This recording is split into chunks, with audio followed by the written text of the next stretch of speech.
ആദാബ്. ഇന്ന് ഞാൻ നിങ്ങളുടെ മുമ്പിൽ നമ്മുടെ first semester BA BSc common course second language Urdu അതിന്റെ സിലബസിൽ ഉൾപ്പെട്ടിട്ടുള്ള ഒരു ചാപ്റ്റർ പ്രേംചന്ദ് കെ അഖ്ലാഖ് വ ആദാത് എന്നുള്ളത് ചർച്ച ചെയ്യുകയാണ്. അപ്പോ നിങ്ങൾക്കറിയാം, ഈ പ്രേംചന്ദ് കെ അഖ്ലാഖ് വ ആദാത് എന്നുള്ളത് എഴുതിയിട്ടുള്ളത് പ്രകാശ് ചന്ദ്ര ഗുപ്ത് എന്ന് പറയുന്ന അദ്ദേഹമാണ്. ഇതിലൂടെ നമുക്ക് പ്രേംചന്ദിനെ കുറിച്ചുകൊണ്ട്, പ്രേംചന്ദ് എന്ന് പറഞ്ഞാൽ ഉറുദു ഹിന്ദി സാഹിത്യത്തിലെ ഏറ്റവും പ്രധാനപ്പെട്ട ഒരു നോവലിസ്റ്റ് ആണ്. അതുപോലെ തന്നെ അഫ്സാന നിഗാറാണ്. എക് നോവൽ നിഗാർ ഹെ ഓർ അഫ്സാന നിഗാർ ഹെ. അപ്പൊ ഇദ്ദേഹത്തെ കുറിച്ചുകൊണ്ട് നമുക്കൊന്ന് പരിചയപ്പെടാം. പ്രേംചന്ദ് കെ അഖ്ലാഖ് വ ആദാത്, പ്രേംചന്ദിന്റെ സ്വഭാവ വിശേഷണങ്ങള്, അദ്ദേഹത്തിന്റെ വ്യക്തിത്വം, ഇതിനെ കുറിച്ചാണ് ഇതിൽ പറയുന്നത്. प्रेमचंद खुश रूह आदमी थे. प्रेमचंद एक अच्छे आदमी थे, एक खुश रूह आदमी थे. ഒരു വളരെ നല്ല ഒരു വ്യക്തിത്വമായിരുന്നു. ഖിൽത്തി രംഗത് നികൽത്ത ഖദ്ത. അതുപോലെ നല്ല ഒരു സുമുഖനായ ഒരു വ്യക്തിത്വമായിരുന്നു. അതുപോലെ നികൽത്ത ഖദ്, അത്യാവശ്യം നല്ല ഹൈറ്റ് ഒക്കെയുള്ള നല്ല ഹൈറ്റുള്ള ഒരു വ്യക്തിത്വമായിരുന്നു അദ്ദേഹം. ഉൻകി ബോരെ രംഗിക്ക് മൂഞ്ചേം ഖെനി थी. അദ്ദേഹത്തിന്റെ ബോരെ രംഗി മീൻസ് ചാര നിറത്തിലുള്ള അദ്ദേഹത്തെ ആ ഒരു മീശ കാര്യങ്ങളൊക്കെ മൂഞ്ചേ ഖെനി थी മീൻസ് നല്ല കട്ടിയുള്ള മീശയൊക്കെയുള്ള ഒരു വ്യക്തിത്വമായിരുന്നു അദ്ദേഹം. സാഫ ബാന്ദ് ലേത്തെ തോ കഹി കെ രാജ്കുമാർ മാലൂം ഹോത്തെ थे. അപ്പൊ അദ്ദേഹത്തിന്റെ തലയിലേക്ക് കെട്ടുന്ന ആ ഷോർട്ട് ടൈപ്പ് ഇതുണ്ട്, നമ്മൾ തലയിൽ കെട്ടുന്ന അറിയല്ലോ. അപ്പൊ അത് കെട്ടിക്കഴിഞ്ഞാൽ എന്ത് ചെയ്യും? കഹിക്ക് രാജകുമാർ മാലൂം ഹോത്തെ थे. ഒരു രാജകുമാരനാണോ എന്ന് നമുക്ക് തോന്നിപ്പോകും. ഹാലാങ്കെ വോ ഹർ പഹലു സെ നിഹായത്ത് സീദെ സാദെ ആദ്മി थे. അദ്ദേഹം ഏത് രൂപത്തിൽ നമ്മൾ അദ്ദേഹത്തിനെ അനലൈസ് ചെയ്യാൻ നോക്കിയാൽ നമുക്ക് മനസ്സിലാക്കും അദ്ദേഹം എന്താണ്? ഏക്ക് സീദെ സാദെ ആദ്മി थे, ഏക്ക് നിഷ്കളങ്കനായ അല്ലെങ്കിൽ എന്താണ് ഒരു സാധാരണ വ്യക്തിത്വമായിരുന്നു എന്നുള്ളത്. പഹലി ദഫ उनसे मिलकर लोगों को ताज्जुब होता था कि यही പ്രേംചന്ദ് है. ആദ്യമായിട്ട് പ്രേംചന്ദിനെ കാണുന്ന ആളുകൾക്ക് ഒരു സംശയം തോന്നും, ഇത് തന്നെയാണോ പ്രേംചന്ദ് എന്ന്. അജ്നബി ഉൻകെ മകാൻ പർ ആകർ ഖുദ് ഉൻസെ പൂछते कि പ്രേംചന്ദ് കഹാ ഹൈ. അതുപോലെ അറിയാത്ത ആളുകൾ, അജ്നബി അറിയാത്ത ആളുകൾ, അന്യർ, वो लोग उनके मकान पर उनके घर पर आकर पूछते, खुद उनसे പ്രേംചന്ദ് से पूछते कि പ്രേംചന്ദ് കഹാ ഹൈ, പ്രേംചന്ദ് എവിടെയാണ് എന്ന് അദ്ദേഹത്തോട് വരെ ചോദിക്കുന്ന സിറ്റുവേഷൻസ് ഉണ്ടായിട്ടുണ്ട് എന്നർത്ഥം. ഉനേക്ക് തവഖ്ഖു ഹോती थी कि वो कोई बड़े संजीदा और राबदार आदमी होंगे. ഇങ്ങനെ ഈ കാണാൻ വരുന്ന ഈ ആളുകളുടെയൊക്കെ, ആദ്യമായി കാണാൻ വരുന്ന ആളുകളുടെയൊക്കെ ഒരു ധാരണ എന്താണ്? പ്രേംചന്ദ് എന്ന് പറഞ്ഞാൽ അദ്ദേഹം വലിയൊരു സഞ്ചിത, വളരെ സീരിയസ്, ഓർ റാബ്ദാർ, നല്ല ഗർവവും ഇതൊക്കെയുള്ള ഒരാളായിരിക്കും എന്നുള്ളൊരു തോന്നലാണ് ആളുകൾ വരിക. ഇന്നൊക്കെ ഏക് സീതി സാദാ ഷഖ്സിയത്ത്, ഒരു പാവം, ഒരു സാധാരണ ഒരു വ്യക്തിത്വമാണ് എന്നുള്ളത് ആളുകളുടെ ധാരണയിൽ ഉണ്ടാകൂല. അതുപോലെ തന്നെ രംഗത് റോഗൻ, അതുപോലെ എന്താണ് പ്രത്യേകിച്ച് അതുപോലെ നല്ല അലങ്കാരങ്ങള്, അവരെ എണ്ണയൊക്കെ തേച്ച് മേക്കിയിട്ടുള്ള, അതുപോലെ എന്ന് വെച്ചാൽ അതുപോലെ വർണ്ണം പൂശിയിട്ടുള്ള ഇങ്ങനെയുള്ള ആളല്ല, ഒരു മേക്കപ്പ് ഇല്ലാത്ത ഒരു സാധാരണ വ്യക്തിത്വം. എന്ന് വെച്ചാൽ കിസി കിസാൻ കാ ബേട്ട, നമുക്കൊരു കർഷകന്റെ മകനാണ് എന്ന് നമുക്ക് തോന്നിപ്പോവുക. ആ രൂപത്തിലായിരുന്നു അദ്ദേഹം. शराफत, सादगी और जिंदगी के बारे में उनका गहरा और संजीदा रवैया, उनकी खुश तबई, ये सब बातें देखकर वही लोग उनसे हद दर्जा मानूस हो जाते थे. ഷറാഫത്ത് എന്ന് പറഞ്ഞാല് അദ്ദേഹത്തിന്റെ ആ ഒരു ഔന്നത്യം എന്നൊക്കെ പറയാം, അല്ലെങ്കിൽ അദ്ദേഹത്തിന്റെ ആ ഒരു ഔന്നത്യ ബോധം നമുക്കറിയാം, മാന്യത എന്നൊക്കെ പറയാം നമുക്ക്. അതുപോലെ തന്നെ സാദഗി, സിംപ്ലിസിറ്റി, और जिंदगी के बारे में उनका गहरा और संजीदा रवैया, ജീവിതത്തെ കുറിച്ചുകൊണ്ട് അദ്ദേഹത്തിന്റെ കാഴ്ചപ്പാട്, അദ്ദേഹത്തിന്റെ വീക്ഷണം, ഇങ്ങനെയുള്ള ഈ കാര്യങ്ങളൊക്കെ വെച്ച് നോക്കുമ്പോൾ, और उनकी खुश तबई, അദ്ദേഹത്തിന്റെ ആ ഒരു സൗമ്യമായ നല്ല പ്രകൃതം, ये सब बातें देखकर वही लोग उनसे हद दर्जा मानूस हो जाते थे. അദ്ദേഹത്തോട് ഇങ്ങനെ അദ്ദേഹത്തിന്റെ ഈ ഒരു പെരുമാറ്റം കാര്യങ്ങളൊക്കെ കണ്ടിട്ട് ആളുകൾ എന്ത് ചെയ്യുന്നു? അത്യധികം അദ്ദേഹത്തിലേക്ക് ആകർഷിക്കപ്പെട്ടിരുന്നു. वो अपने जिस्मानी साख्त और जहनी उफ्ताद के एतबार से एक सच्चे किसान थे.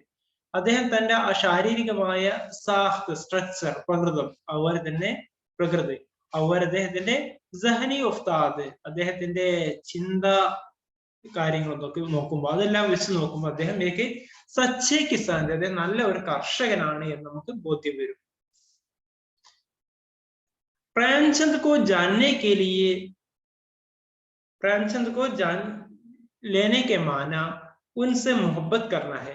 നമ്മൾ പ്രേംചന്ദിനെ അറിയുക എന്നതിനർത്ഥം എന്താണ്?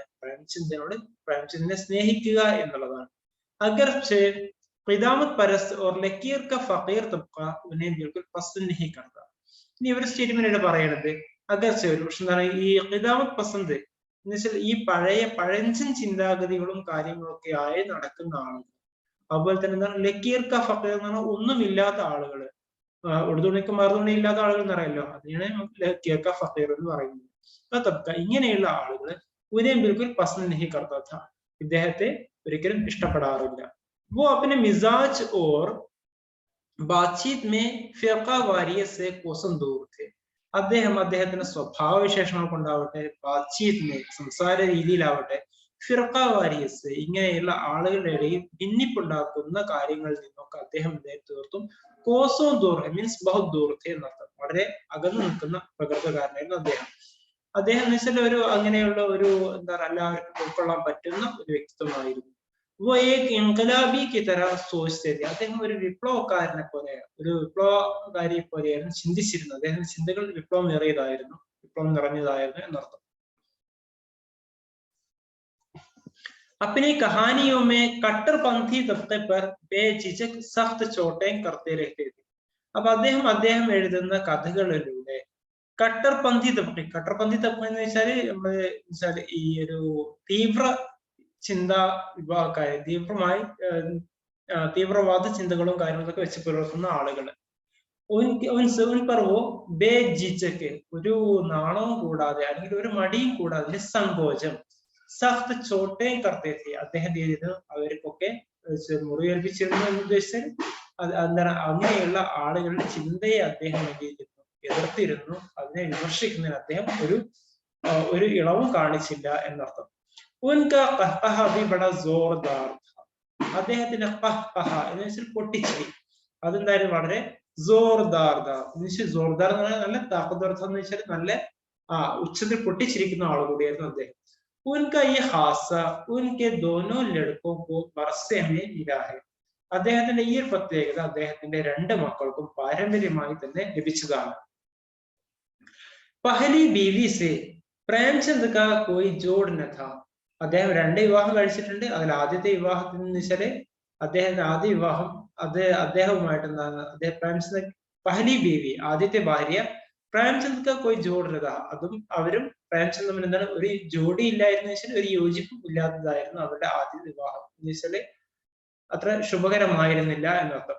ന സൂറത്ത് ശക്ൽ മേ ഓർ ന സഹനി തർബിയത്ത് കെ ലിഹാസ് സെ, ഏതൊക്കെ രൂപത്തിലാവട്ടെ അത് അതിന്റെ ശക്ൽ സൂറത്ത് എന്ന് പറഞ്ഞാൽ അവരുടെ രൂപ ആകൃതി കൊണ്ട് ഫിസിക്കൽ സ്ട്രക്ചർ കൊണ്ടാണെന്നുണ്ടെങ്കിലും ഓർ ന സഹനി തർബിയത്ത് ഇന്റലക്ച്വൽ ആയാലും ഏതൊരർത്ഥത്തിലും അദ്ദേഹത്തോട്ട് യാതൊരു യോജിപ്പും ഇല്ലാത്തായിരുന്നു. ലിഹസ റിഷ്ത ടൂട്ട് ഗയ, അതുകൊണ്ട് തന്നെ ഈ ബന്ധം മുറിഞ്ഞു പോയി എന്ന് വെച്ചാല് അവരുടെ ആദ്യത്തെ ഭാര്യയെ ഒഴിവാക്കി, വിവാഹമോചനം നടത്തിയെന്നർത്ഥം. ഈ സൂറത്തെ ഹാൽ ബീവി കെ ലിയെ വാഖി ഏക് അൽമിയ ഥി. ഇതെന്ന് വെച്ചാല് തീർത്തും ഇതൊരു സ്ത്രീയെ സംബന്ധിച്ചിടത്തോളം ഒരു വലിയ ദുരന്തമാണ്.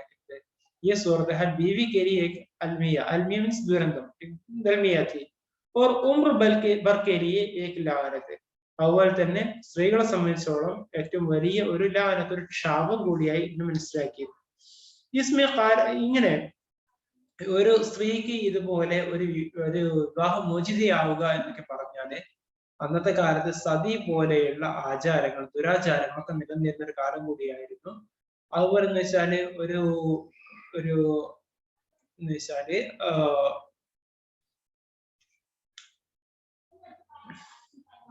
ഒരു വിധവയെ കല്യാണം കഴിക്കുക എന്നുള്ളത്, അല്ലെങ്കിൽ ഒരു വിധവക്ക് ഒരു കല്യാണം വരിക എന്നുള്ളതൊക്കെ വളരെ ബുദ്ധിമുട്ടുള്ള ഒരു കാലഘട്ടമായിരുന്നു അത്.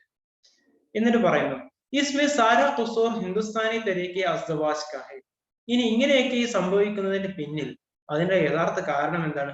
ഇതിന്റെ പിന്നിലുള്ള ഖുസൂർ എന്നൊരു തെറ്റുകാരൻ എന്താണെന്ന് വെച്ചാൽ ഹിന്ദുസ്ഥാനി തരീഖെ അസ്ദവാജ്, ഇന്ത്യൻ സിസ്റ്റമാണ്, ഇന്ത്യൻ മാരിറ്റൽ സിസ്റ്റമാണ് ഇതിന്റെയൊക്കെ പ്രധാനപ്പെട്ട പ്രധാനപ്പെട്ട കാരണം.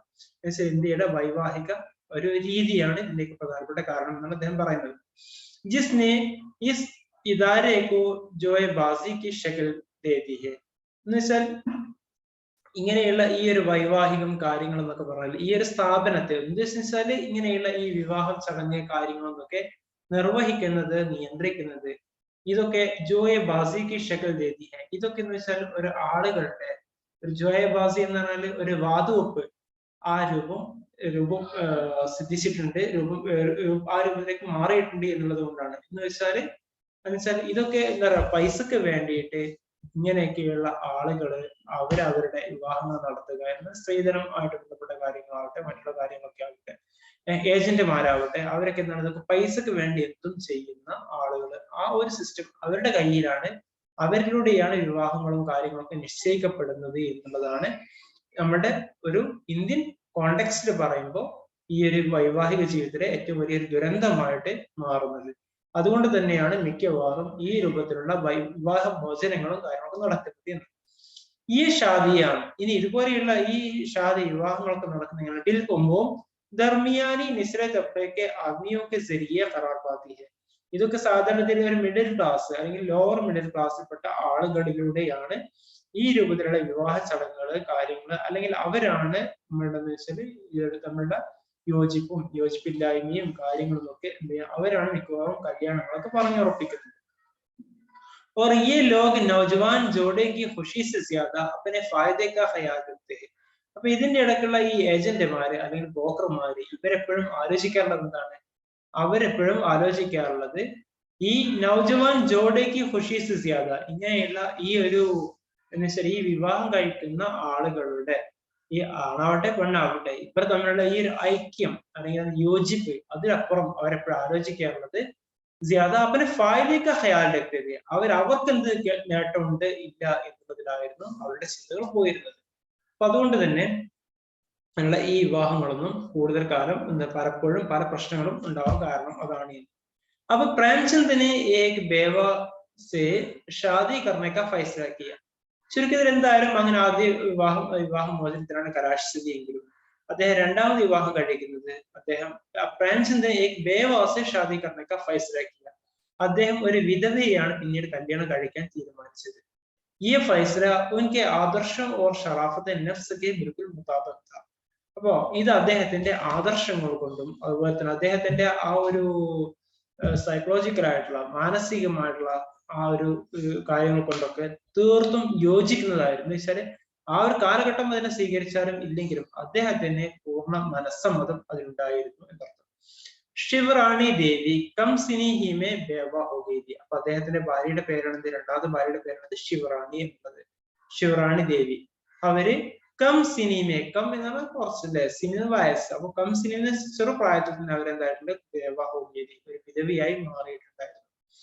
वो फतेहपुर के करीब के एक जमींदार की बेटी थी. അദ്ദേഹം ഫത്തേപൂരിനടുത്തുള്ള ഒരു ജമീന്ദാർ की बेटी थी. അവള് ശിവറാണി जो बड़े हौसलेमंद आदमी थे. അദ്ദേഹം ഈ ഒരു ജമീന്ദാർ അങ്ങനെയായിരുന്നു. ബഡേ ഹൗസലെമന്ത് ആദ്മി थे. അദ്ദേഹം നല്ല ഒരു ധീരൻ ആയിട്ടുള്ള ഒരു വ്യക്തിത്വമായിരുന്നു. और बेवा बेटी को ब्याह देने के बड़े मुतमन्नी थे. അദ്ദേഹം എന്തായിരുന്നു അതുപോലെ തന്നെ ബേവ ബേട്ടിക്ക് ഒരു വിധവയായിട്ടുള്ള ഒരു സ്ത്രീയെ കല്യാണം കഴിപ്പിച്ചു കൊടുക്കുന്നതിൽ അദ്ദേഹത്തിന് വളരെ മുത്തമന്നി തമന്ന രക്തത നല്ല താല്പര്യമുള്ള ആളായിരുന്നു അദ്ദേഹം. 1906 ईस्वी में जब प्रेमचंद की ये शादी हुई उस वक्त किसी बेवा से शादी करना बड़ी जुर्रत और हिम्मत का काम था. അപ്പൊ അദ്ദേഹത്തിന്റെ കാലഘട്ടത്തിൽ ഇങ്ങനെയുള്ള ഒരു ബേവ ഒരു വിധവയെ വിവാഹം കഴിക്കുക എന്നുള്ളത് ഒരു അന്നത്തെ കാലത്ത് എന്താണ് ഒരു വലിയ ധീരമായ ഒരു തീരുമാനമായി തന്നെയായിരുന്നു. ശിവറാണി ദേവി की तसनीफ प्रेमचंद घर में से उनकी घरेलू जिंदगी की तस्वीर बड़ी आबोताब से सामने आती है.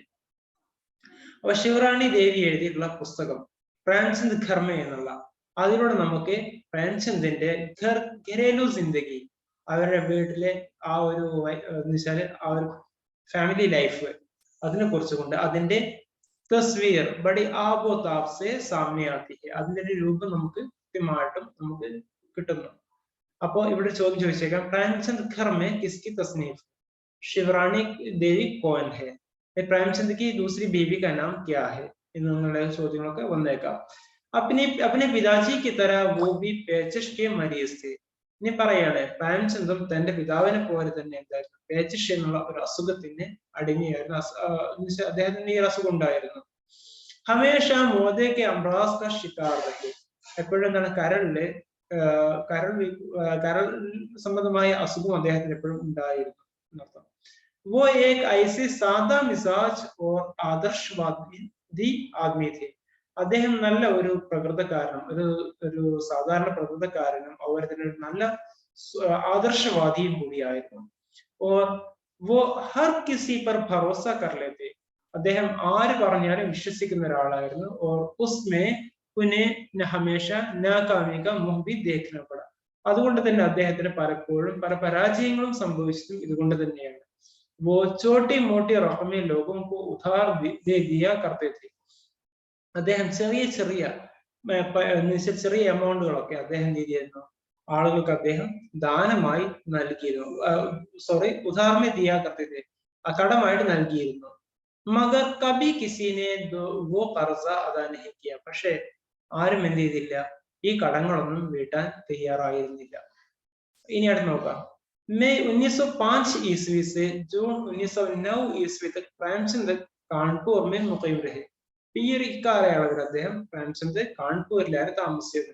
उस जमाने में वो सियासी मसाइल से गहरी दिलचस्पी लेते रहे. ആ ഒരു കാലഘട്ടത്തിൽ അദ്ദേഹം പൊളിറ്റിക്കൽ ആയിട്ടുള്ള കാര്യങ്ങളിൽ, ഈ വിഷയങ്ങളിലൊക്കെ അദ്ദേഹം കൂടുതൽ താല്പര്യം കാണിക്കുന്നത്. और जमाना के लिए മസാമീൻ ഹി ലിഖ്തെ थे. അപ്പൊ അതൊരു മാസികയാണ് അപ്പൊ ജമാന എന്നുള്ളത്. അപ്പൊ അതിനു വേണ്ടി അദ്ദേഹം ലേഖനങ്ങളും എഴുതിയിരുന്നു. ബഖാവ് ശിവറാണി ദേവി. ഇനി ശിവറാണി ദേവിയുടെ അഭിപ്രായം വെച്ച് പറയുകയാണെങ്കിൽ, कानपुर के क़याम के ज़माने में प्रेमचंद की जिंदगी इस तरह थी. तो कानपुर ജീവിതം അദ്ദേഹത്തിന്റെ ഈ രൂപത്തിലായിരുന്നു. ഇങ്ങനെ वो सुबह हमेशा 4 बजे उठ जाते. അദ്ദേഹം सुबह 4 बजे 4 മണിക്ക് തന്നെ അദ്ദേഹം എണീറ്റിരുന്നു. എന്നിട്ട് ഹുക്ക യാ സിഗരറ്റ് പീത്തെ. ഹുക്ക വലിക്കും അല്ലെങ്കിൽ സിഗരറ്റ് വലിക്കും. ഹവാജ് ജറൂരിയ സെ ഫറാഗ് പാക്കർ. അപ്പോൾ ദൈനംദിന നമ്മുടെ ആവശ്യ കാര്യങ്ങളൊക്കെ നിർവഹിച്ചതിന് ശേഷം അദ്ദേഹം എന്ത് ചെയ്യും, അത്യാവശ്യ കാര്യങ്ങളൊക്കെ നിർവഹിച്ചതിന് ശേഷം ഹാത്ത് ധോത്തെ, കൈയും മുഖമൊക്കെ കഴുകിയിട്ട് ജോ കുച്ച് മൗജൂദ് ഹോത്ത ഉസ്സെ നാശ്ത കർ ലേത്തെ. എന്താണോ ഉള്ളത് അത് വെച്ചിട്ട് അദ്ദേഹം നാശ്ത കഴിക്കാറുണ്ടായിരുന്നു. उसके बाद वो लिखने बैठ जाते थे. അതിനുശേഷം അദ്ദേഹം എഴുതാനിരിക്കുമായിരുന്നു. उनका कलम इस तेजी से चलता था जिस तेजी से मजदूर का पावड़ा चलता है. അപ്പൊ അദ്ദേഹത്തിന്റെ പേന ചലിക്കുന്നത് എങ്ങനെയായിരുന്നു, എത്രമാത്രം സ്പീഡായിരുന്നു. इस तेजी से चलता था कि जिस तेजी से मजदूर का पावड़ा മീൻസ് കൈക്കോട്ട്. അപ്പോ ഈ കർഷകന്റെ കൈക്കോട്ട് തൂമ്പ എത്രത്തോളം സ്പീഡിലാണ് ചലിക്കാറുള്ളത്. और उसी तेज रफ्तारी के साथ प्रेमचंद का कलम भी चलता था. उनका कलम इस तेजी से पावड़ा चलता है. शाम के वक्त निगम साहब के यहाँ दोस्तों की महफिल जमती और वहां से वो खासी देर से घर आते. അങ്ങനെ അദ്ദേഹം വൈകുന്നേര സമയത്ത് അദ്ദേഹം നിഗം സാഹിബിന്റെ അടുത്ത് അദ്ദേഹം ദോസ്തോക്ക് മഹ്ഫിൽ ജംതി തി. അദ്ദേഹത്തിന്റെ അടുത്ത് അവിടെ അദ്ദേഹത്തിന്റെ സുഹൃത്തുക്കളിലൊക്കെ എല്ലാവരോടും ഒരു കൂടിയിരുന്നു. वहां से वो खासी देर से घर आते. അവിടുന്ന് അവരൊക്കെ പിരിഞ്ഞു പോകാറ് കുറച്ച് വൈകിട്ടാണ് അദ്ദേഹം തിരിച്ചു പോകാറുണ്ടായിരുന്നത് എല്ലാവരും. ഇനി അടുത്ത് നോക്കാം. प्रेमचंद की सबसे पहली कहानी दुनिया का सबसे अनमोल रतन 1907 ईस्वी में शाये हुआ. ഇത് ചോദിക്കാറുള്ള ഒന്നാണ്. दुनिया का सबसे अनमोल रत्न किसकी तस्नीफ है ചോദിച്ചേക്കാം. अरे दुनिया का सबसे अनमोल रत्न के बारे में आप क्या जानते हैं ചോദിച്ചേക്കാം. ये कब शाये हुआ ചോദിച്ചേക്കാം. ഇങ്ങനെ പല രൂപത്തിലായിട്ട്. तो അല്ലെങ്കിൽ പ്രേമചന്ദിന്റെ पहली कहानी या पहला अफसाने का नाम बताइए ഇതിൽ വന്നേക്കാം. ये कहानी पुराने सांचे में ढली थी. അപ്പോ ഇപ്പൊ ഇതിലെ ഈ ദുനിയാക്ക് സബ്സെ അൻമോൽ രത്ന എന്നുള്ള ഈ ഒരു കഥ അതെന്താണ്, പുരാനെ സാഞ്ചമേ ഢലി थी. ഒരു പഴയ രൂപത്തിലായിരുന്നു, പഴയ നേരത്തെ ഉണ്ടായിരുന്ന സ്റ്റോറികളൊക്കെ എഴുതുന്ന രൂപത്തിലുള്ള ഒന്നായിരുന്നു അത്. ജയ്സെ അലിഫ് ലൈല की कहानियां, അലിഫ് ലൈലയിലുള്ള കഥകൾ പോലെ. ലേക്കിൻ ഉസ്ക മൗസു അഖ്ലാഖ്. പക്ഷെ അതിന്റെ കഥകൾ എന്താണ്, ഒന്നുകൂടി അഖ്ലാഖ് മൊറാലിറ്റിയൊക്കെ കീപ്പ് ചെയ്യുന്ന ആ രൂപത്തിലുള്ള സംഭവങ്ങളായിരുന്നു. മൊറാലിറ്റിയിൽ സ്ട്രെസ് ചെയ്തുകൊണ്ടുള്ളതായിരുന്നു അതിലുള്ള കഥകൾ. എന്ന് വെച്ചാൽ ആളുകളുടെ സ്വഭാവ വിശേഷമൊക്കെ നന്നാക്കുക എന്നുള്ളതായിരുന്നു. പ്രേംചന്ദ് की इब्तदाई कहानियां अखलाकी मौज़ूआत पर ही मबनी है. പ്രേംചന്ദിന്റെ ആദ്യകാല എഴുത്തുകളൊക്കെ എന്ന് വെച്ചാൽ അതിൽ മിക്കവാറും പ്രേം സ്ഥാനം നൽകിയിരുന്ന പ്രധാനപ്പെട്ട സ്ഥാനം നൽകിയിരുന്നതിനായിരുന്നു ഇങ്ങനെയുള്ള അഖ്ലാഖി കഹാനിയൊക്കെ മൗസൂഅത്ത്, ഇങ്ങനെയുള്ള സ്വഭാവ വിശേഷങ്ങളും മറ്റൊക്കെ നന്നാക്കാൻ പറ്റാവുന്ന അങ്ങനെയുള്ള വിഷയങ്ങളിലായിരുന്നു അദ്ദേഹം സ്ട്രെസ് ചെയ്തത്. अपनी इस पहली कहानी में प्रेमचंद ने यह सवाल उठाया है कि दुनिया में सबसे बेस्ट कीमत चीज क्या है. അപ്പൊ അദ്ദേഹത്തിന്റെ ഈ ആദ്യ കഥയിലൂടെ തന്നെ അദ്ദേഹം ഒരു ചോദ്യം ഉയർത്തിയിട്ടുണ്ട്. എന്താണ് അത്? इस दुनिया में सबसे बेस्ट कीमत चीज क्या है.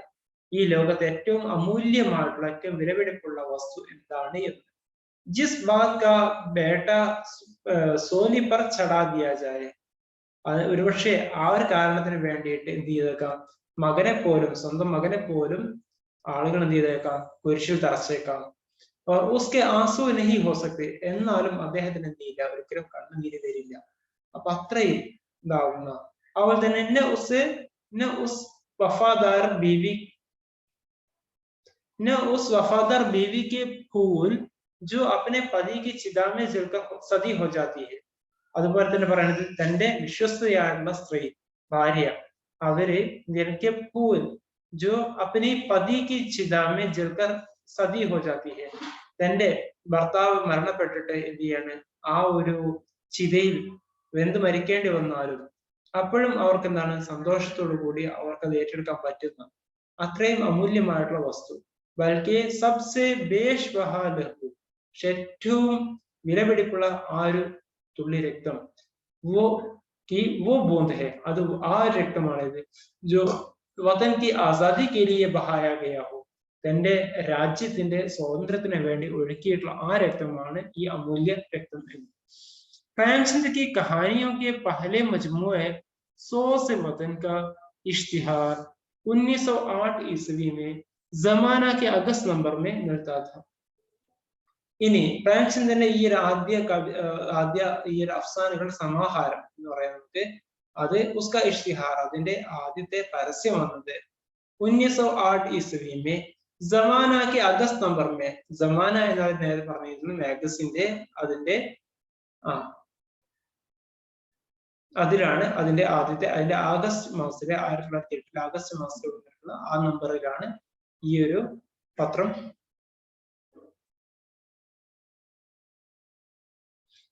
അതിലാണ് നമുക്ക് ഇത് ലഭിക്കുന്നത്. इस मजमुए में की 5 कहानियां हुब्बे वतन के मौजू पर है. അപ്പൊ ഇതിലെ 5 കഥകൾ എന്താണ്, ഹുബ്ബെ വതൻ കെ മൗസൂ पर है, എന്നുവെച്ചാൽ രാജ്യസ്നേഹവുമായി ബന്ധപ്പെട്ട ഒന്നാണ്. 100 से वतन की कहानियां हुकूमत वक्त की नाराजगी का सबब बना. ഇനി ഈ 100 से वतനുള്ള ഈ കഥകളൊക്കെ എന്താ വെച്ചാൽ അന്നത്തെ ബ്രിട്ടീഷ് ഗവൺമെന്റിനെ അസ്വസ്ഥപ്പെടുത്തി. നാറാസ്ഗി കാ സബബ് ബന. അവരെന്തെന്ന് വെച്ചാൽ അവർക്ക് ഒരു നാറാസ്ഗിക്ക സബബന, ഇങ്ങനെ ബ്രിട്ടീഷ് ഗവൺമെന്റിന് ഇദ്ദേഹത്തോടുള്ള എതിർപ്പുകളെ വർദ്ധിപ്പിക്കുന്നതിന് നിദാനമായി കാരണമായി. और ये पता भी चल गया कि नवाब राय एक सरकारी मुलाजिम ധനപത് റായ് का पारवी नाम है. അതുപോലെ തന്നെ ബ്രിട്ടീഷുകാർക്ക് മനസ്സിലായി എന്ത്, ഇയാള് ഈ നവാബ് റായ് എന്നുള്ള പേരിൽ എഴുതുന്ന ആള് അദ്ദേഹം എന്താണ്, ഒരു ഗവൺമെന്റ് സെർവന്റ് ആണ് എന്നുള്ളതും അതുപോലെ തന്നെ അദ്ദേഹം ധനപത് റായ് എന്നുള്ള പേരിൽ എഴുതുകയാണ് എന്നുള്ള കാര്യവും അദ്ദേഹത്തിന് മനസ്സിലായി. प्रेमचंद को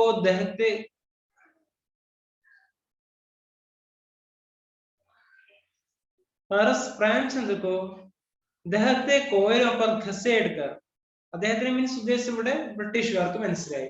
ആ സമയത്ത് അവരെന്ത് ചെയ്തു, പ്രേംചന്ദ് को ഇവർ ചുരുക്കത്തിൽ പ്രേംചന്ദിനെ ദഹത്തെ കോയിലോं पर घसेड़कर മജിസ്ട്രേറ്റ് के सामने खींच बुलाया गया. ഇവരെന്ത് ചെയ്തു, ഇങ്ങനെ ഒരു കത്തി എരിയുന്ന കൽക്കരിയിടക്ക് മുകളിലൂടെ ഇദ്ദേഹത്തെ ഘസേഡ്കർ കീഞ്ച് പുലായ അങ്ങനെ പിടിച്ചു വരച്ചു, അദ്ദേഹത്തെ വിളിപ്പിച്ചു നടത്താൻ കൊണ്ടുപോയിട്ട് ഇനി उसने 100 से वतन के सारे नुस्खे को जब्त करने का हुक्म दे दिया. അതുപോലെ തന്നെ ആ ബ്രിട്ടീഷ് ഗവൺമെന്റ് അന്ന് എന്ത് ചെയ്തു, 100 से वतന്റെ എല്ലാ കോപ്പികളെയും ജപ്തി ചെയ്യാൻ വേണ്ടി ഉള്ള നിർദ്ദേശങ്ങൾ കൊടുത്തു. मजीद हुक्म ये हुआ कि आइंदा वो हुकूमत की इजाजत के बगैर न कुछ लिखेंगे और न छपवाएंगे. അപ്പൊ അതിലൂടെ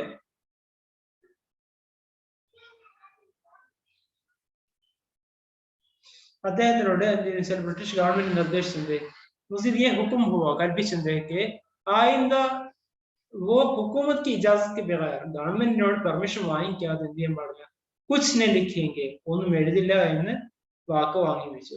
ഓർ ന ഛപ്വായെങ്കിൽ ഒന്നും പ്രസിദ്ധീകരിപ്പിക്കില്ല എന്നും. ഓർ अब नवाब റായ് പരമി നാം ബേക്കാർ ഹോ ഗയാ था.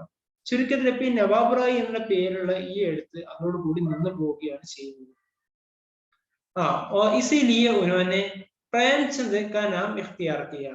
അതുകൊണ്ട് തന്നെ അദ്ദേഹം എന്ത് ചെയ്തു, പ്രേംചന്ദ് എന്നുള്ള പേര് അദ്ദേഹം സ്വീകരിച്ചു, സെലക്ട് ചെയ്തു എന്നർത്ഥം. ജിസെ ആജ് അദബി ദുനിയ ബഖൂബി വാഖിഫ്. ഇന്ന് സാഹിത്യ ലോകം മുഴുവൻ ഈ ഒരു പേരിലാണ് അദ്ദേഹത്തെ അറിയുന്നത്, ഓർമ്മിക്കുന്നത്. ये नाम निगम साहब ने तजवीज किया था. ഈ ഒരു പേര് നൽകിയത്, ഇങ്ങനെ ഒരു നിർദ്ദേശം കൊണ്ട് വെച്ചത് നിഗം സാഹബ് ആയിരുന്നു.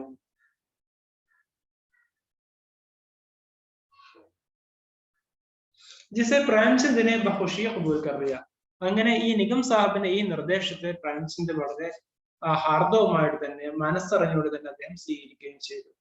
അപ്പൊ നമുക്കിത് വളരെ ചെറിയൊരു ചാപ്റ്റർ ആണ്, പക്ഷെ ഇതിന് കൂടുതൽ ചോദ്യങ്ങൾ പ്രതീക്ഷിക്കാവുന്നതാണ്, ഒരു എസ്സേ പ്രതീക്ഷിക്കാവുന്നതാണ്. പ്രേംചന്ദ് കി അഖ്ലാഖ് വാ അദബ് पर നോട്ട് ലിഖിയെ എന്നുള്ളത്, അതിനകത്ത് നമുക്ക് ഇത് ജായിസ എന്നുള്ളത് വന്നേക്കാം.